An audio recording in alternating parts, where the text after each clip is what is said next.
ओम सद्गुरुदेवाय नमः। नमस्कार दोस्तों, वेलकम बैक। आज मुझे स्वामी श्री रामकृष्ण परमहंस का स्मरण हो रहा है। उनका एक व्याख्यान है कथामृत, काफ़ी बचपन से ही सुना था, तो उसमें एक बहुत प्यारा कथा का उल्लेख है। उनका एक उपदेश हुआ करता था, जोतो मौत तोतो पौत। ये जितने हमारे अलग अलग पंथ होते हैं, अलग अलग मत होते हैं, ये एक ही सत्य को पहुंचने के लिए अलग अलग रास्ते मात्र हैं। गलत सही यहाँ पे मायने नहीं रखता है, क्योंकि एक ही गंतव्य तक अलग अलग रास्तों से लोगों को पहुंचे हुए देखा गया है। ऋग्वेद में भी एकम सत्य विप्रा बहुधा वदंती, सत्य एक है, एक ही है, लेकिन क्योंकि पंडितों ने और विप्रों ने और सभी महानुभावों ने उसका अनुभव किया है, उसका व्याख्यान उन्होंने अलग अलग तरीके से किया है। सही गलत यहाँ पे उतना मायने नहीं रखता है। कथा बताता हूँ। तो कथा में क्या होता है कि चार दोस्त जंगल से गुजर रहे होते हैं। तो उन्होंने एक जंगल से गुजर रहे होते हैं तो एक पेड़ के नीचे उन्होंने विश्राम लिया था। सुबह उठे नित्य क्रिया करने के लिए, तो गया एक बड़ा आश्चर्यचकित होकर के वहाँ भागता हुआ आ गया।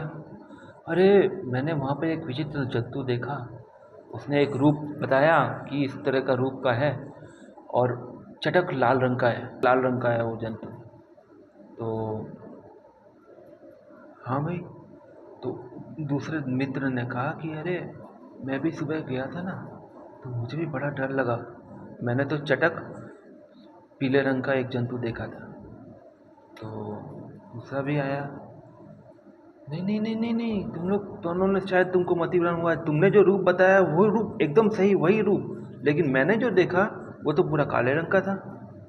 तो इसी तरह से चौथे का भी विवाद हो गया, झगड़ा हो गया कि यार ऐसे कैसे हो सकता है, ऐसा कोई मायावी आज के कभी तो किसी ने माया देखा नहीं है। तो झगड़ा करते करते वो लोग पहुँचे, देखा कि वहाँ पे एक साधु महात्मा रहते हैं वो उसी पेड़ के नीचे में।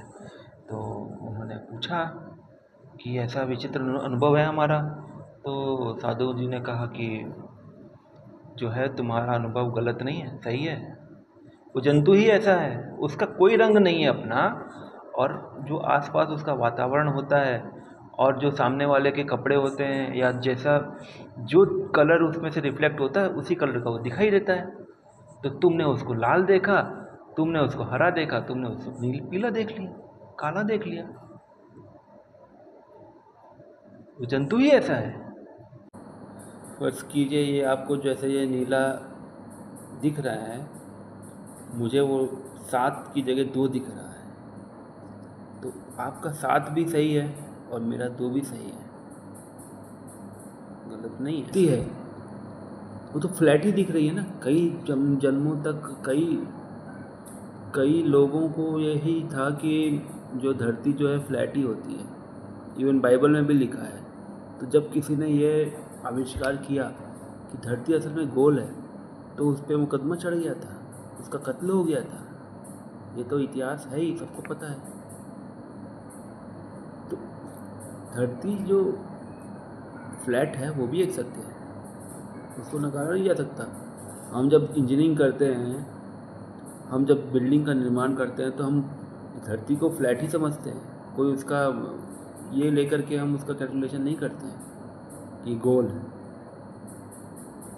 लेकिन जब धरती से ऊपर उठ करके उसी को देखा जाए तो गोल दिखेगी।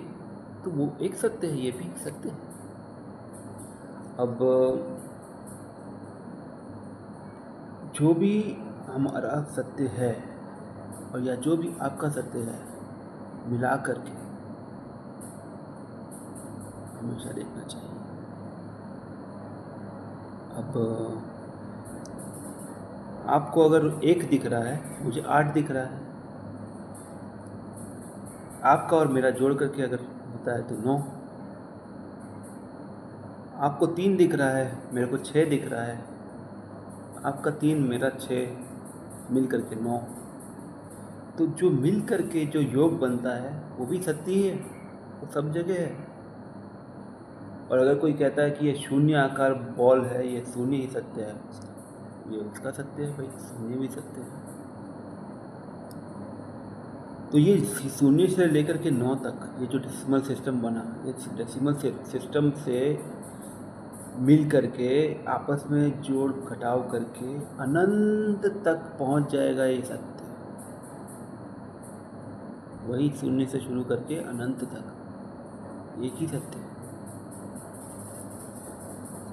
चुन लीजिए अपना सत्य।